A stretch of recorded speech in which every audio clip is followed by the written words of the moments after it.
আপনারা জানেন যে আমরা আন্ডার 15টা যেটা আমাদের 2025-এ হয়েছে সেটা আমরা 2025-এর মধ্যেই আমরা সমাপ্ত করতে পেরেছি। আপনারা জানেন আন্ডার 15 এমন একটা বয়স, বাচ্চাদের লেখাপড়া থাকে, স্কুল থাকে, ফাইনাল পরীক্ষা থাকে, সব কিছু বিবেচনা করে কিন্তু আমরা আমাদের এটাকে সুন্দরভাবে আমরা শেষ করতে পেরেছি। সেই জন্য বিশেষ করে আমার যে কমিটি আছে, আমার বাংলাদেশ ফুটবল ফেডারেশনের প্রেসিডেন্ট সহ সকলে যে সার্বিকভাবে সহযোগিতা করেছেন, এবং আমাদের টিটু ভাই, হাসান সাহেব, নমি ভাই থেকে শুরু করে সবাই সহযোগিতা পেয়েছি বিদায় আজকে এ পর্যায়ে এসেছে। তো সেটা সুখবরটা সেটা হচ্ছে যে আমাদের সারা দেশ থেকে আমরা 128 জন প্লেয়ার আমরা সিলেকশন করেছি। হ্যাঁ, তো সেই 128 জন প্লেয়ারকে আমরা এখন কি করব। তো ইতিমধ্যে আমি টিটু ভাই সহ আমরা আমাদের প্রেসিডেন্টের সাথে আলোচনা করেছি। প্রেসিডেন্টের সাথে তো আলোচনা করার পরে উনি বললেন যে তাহলে একটা কাজ করেন, এদেরকে আপনারা ডাকার ব্যবস্থা করেন। সামনে আমাদের আন্ডার 16 সাব ফুটবল আছে, আন্ডার 17 আছে। এই প্লেয়ারগুলি এখন 15 শেষ হয়ে 16-তে পড়ে যাবে। 16 প্লেয়াররাও কিন্তু অনেক সময় 17, 18ও ফুটবল খেলে, আপনারা সেটা জানেন। তো ইটস এ গুড সাইন।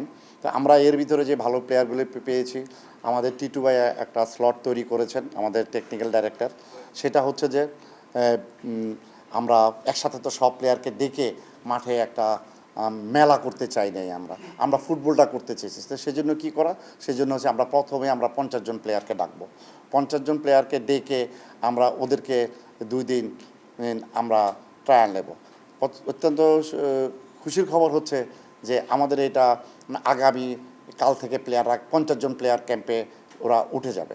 উঠে যাওয়ার পরে আমাদের এখানে যারা লোকাল কোচ আছেন, ওনারা সেখানে ট্রায়াল নেবেন। 2 দিনে আমরা মনে করেছি, আমাদের টেকনিক্যাল ডাইরেক্টর মনে করেছেন এই 50 জনকে 2টা ভাগ করে 2 দিনে সকাল বিকেলটা প্র্যাকটিস করলে আশা করি আমাদের অনেক প্লেয়ার আমরা সেখান থেকে একটা সিলেক্ট করব। যারা সিলেক্ট করবে তারা থেকে যাবে। তারপরে আবার 50 জন ডাকা হবে। তারপর আবার বাকিদেরকে ডাকা হবে। এইভাবে করে আমরা লাস্টের দিন আমরা করব, আমরা একটা কার্ড দিব।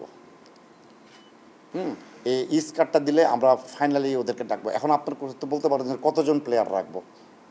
তো আমাদের ইচ্ছা আছে, সেটার একটা টার্গেট দেওয়া আছে 30 থেকে 40 জন। আপনারা জানেন যে কমলাপুরে থাকতে হলে একটা একটা একটা সীমাবদ্ধতা আছে। তারপরে আমরা কিছু প্লেয়ার আবার ওয়েটিংয়ে রাখবো। যদি কোনো প্লেয়ার ইনজুরি হয় ওখান থেকে আবার প্লেয়ার কল করা হবে। তো আশা করি আপনারা জানেন যে ইতিমধ্যে আমাদের সারা জেলায় আমরা কিন্তু বেশ কিছু ভালো প্লেয়ার পেয়েছি। এতটা কম্পিটিশান হয়েছে যে অনেকে মনে করেছে যে বিকিএসপি থেকেই মনে হয় 15 জন টিকে যাবে।